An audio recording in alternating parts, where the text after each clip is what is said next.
Today, I'm showing you Fortnite beginners how to get good efficiently and effectively. Drop a like and subscribe if you do enjoy. It's free, just takes a second and helps me out a lot. I appreciate you guys. Being a beginner in Fortnite these days is rough. You might not even know how to build yet, and you have face-sway wannabes running an edit course in your head and 200 pumping you before you even get a chance to shoot. Back in the good old days when I started playing Fortnite, everyone was that bad at the game. There was no one that was multiple seasons ahead skill level wise, so pretty much everyone was just around the same skill level. So trying to improve and get better wasn't as discouraging as it is now. With that being said, there are a ton of positives to starting late as well. With starting late, you can watch really good players and understand what you should be doing. You improve much more quickly if you're watching a reference versus if you're just practicing by yourself. For example, if you were learning how to skateboard, it'd be much easier to watch a reference, someone like Nigel Houston go out and do tricks, and then you go out and try to replicate exactly what he did. Without that reference, you won't know where to put your feet or how to approach a trick. So the same thing applies to Fortnite. If you watch a professional player, then you know how to approach fights, you know what builds to do, you have a better understanding of what you should be doing, so you have something to go off of. You know what you should be doing. This is one of the main reasons why new Fortnite beginners improve so much more quickly compared to the old days. Plus, aside from that, Fortnite in general has released a ton of super helpful settings and overall has just done a ton to improve the overall mechanical gameplay,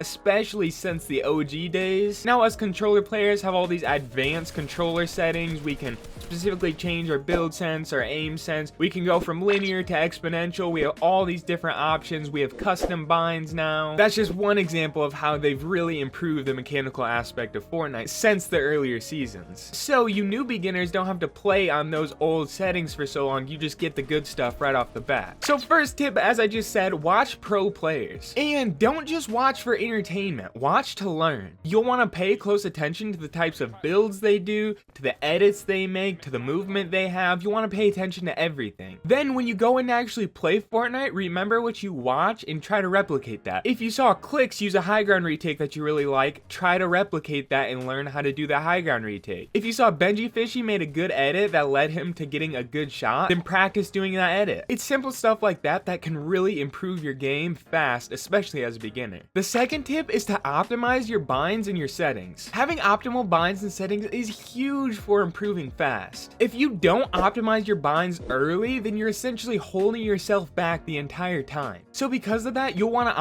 optimize your binds as quickly as possible. Because if you don't and you continue playing with bad settings, bad binds, it's literally completely wasting your time. And a lot of times, if you build that muscle memory on the bad binds, it takes even longer to get used to and get good with the good binds. Some people say you should start with one set of binds, your beginner binds, and then once you get a little better, you should change to intermediate binds, and then once you get a little better, you should change your binds again and again and again. And I don't think that's necessary. I think that's inefficient. I think that's a complete waste of time. I believe it would be much better if you just started using the best and most optimal binds right off the bat, even if they are a little more advanced. In doing this, I think it'll take you a little longer to learn how to build properly and do all your edits and stuff. However, in the long run, it'll help you improve much more quickly. Instead of setting your beginner binds, learning all those, getting decent on those, and then switching your binds, having to relearn all those, I would much rather just set a good set of binds, even if they are a little harder to learn right off the bat. And then on those same binds, you just continue practicing, continue building up your muscle memory and learning those binds. And even though in the short term it might take longer to learn like basic building and stuff on those binds, in the long run it's gonna pay off because you won't have to switch from binds to binds to binds. You're just on the same ones and you're getting really good at the best possible binds. So I'm going to give some suggested controller settings / binds and some suggested keyboard mouse binds / settings. So for you controller players, these are my absolute favorite binds no matter the skill level. However, with that being said, I do think that they work super well for beginners because of the sensitivity. The ADS or scoped in sensitivity is a really big focus for beginners because they typically have pretty poor aim. With this lower ADS sensitivity, it doesn't really allow for those fast jerky movements, and that's typically what new controller players struggle with the most. So with these settings, you're able to aim well at any level. Now for binds, it's really hard to give suggested controller binds because there's so many different types of controller grip. So there's going to be the most optimal binds for claw players, there's going to be the most optimal binds for standard controller players, There's going to be the most optimal binds for 2 paddle controller players. There's going to be the most optimal binds for 4 paddle controller players. There's all sorts of different controller accessories and grips that people use. So I would do your own due diligence. Go in and do some research on the best possible binds for whatever setup you're using. That's probably going to be your best bet. If you're using 2 paddles or 4 paddles, I do have some videos on my channel. Now for you mouse and keyboard players, I've never really played mouse and keyboard, but I did do a little bit of research for you guys. And these settings and binds right here seem to be pretty popular among all keyboard and mouse players. I've seen a ton of people using the same sorts of binds, and these are definitely some good optimal settings, optimal binds. I would definitely give them a shot, and if you don't like them, then as I said before, I go do your own due diligence, look up some other YouTube videos, Google searches, or a method that I actually used to find my last set of controller settings was to actually just go in and try a bunch of different pro player settings, and then I stuck with the ones that I like the most. So look up like Benji Fishy's settings and binds, try them out. If you don't like them, move on to the next pro players, and keep doing that until you find a set that you're comfortable with and want to continue using. Then once you find good settings and binds that you like, you're comfortable with, they're optimal, they're good, pro players use them, stick with them and try not to change them too often. The only time I would suggest changing something is if you feel like you're being held back by it. For your mobile and Switch players, I would suggest doing the same. Either do some research or just look up good Switch or good mobile player settings and then copy those and try them out. Copying pro player settings is good because you see what they're capable of, and you know with enough practice you can also be capable of doing the same thing. So the third tip is to play lots of creative. This might be a given, but you new players have the beauty that is Fortnite creative available right at the start of your Fortnite journey. I started in season 1 and Fortnite Playground didn't come out until season 5, and that was just Fortnite Playground. Fortnite creative didn't come out until season 7, and then it took another month or two for people to start coming out and making creative courses to actually help people improve. So I played 6 entire seasons without Fortnite creative. Do you guys now see why it's so much easier to improve as a new player today versus old seasons? Anyways, creative is a huge tool you'll definitely want to utilize to improve. My very favorite creative map to improve is Raiders Peace Control V2. It's a map that'll help you practice your builds, your edits, your aim, and your movement all at the same time. Definitely an all-around solid map for helping you improve. And aside from that map, I definitely suggest playing other creative matchmaking modes against real players. So play box fights, play realistics. And the main point in doing that is that in these modes, you're pretty much always fighting. If you die, the round ends and restarts and you're back into another fight within 10 to 15 seconds. Compare that to playing public matches. You die and you're out for a good 3, 4, 5 minutes before you even fight another player. So it's much more efficient. Plus in modes like the box fights and the realistics, they actually have point-based matchmaking. So as a beginner, hopefully you won't fight as many sweaty players and you fight more players your same skill level. That way you're not just getting ran through every time, it's actually quality practice. Grind creative as much as you possibly can, as it is the most efficient way to improve your skill. The fourth and final tip is to just keep practicing. Don't get discouraged and get off if you lose a fight or a good player makes a good play on you. Just take that as a learning experience and move on. Sometimes it does get frustrating and annoying and you want to get off, but just persevere, stick through it, and you'll be good. If you're actually wanting to improve in Fortnite, you have to play often. You can't play for a total of 1 to 2 hours per week and expect to improve to a high level fast, because unfortunately there is no magic setting to flip on and you automatically turn into Benji Fishy and you're 200 pumping and edit coursing everyone. But there is the option to grind the game and follow the tips that I told you guys about in this video. I appreciate you guys if you made it here to the end. I hope to see you in another video.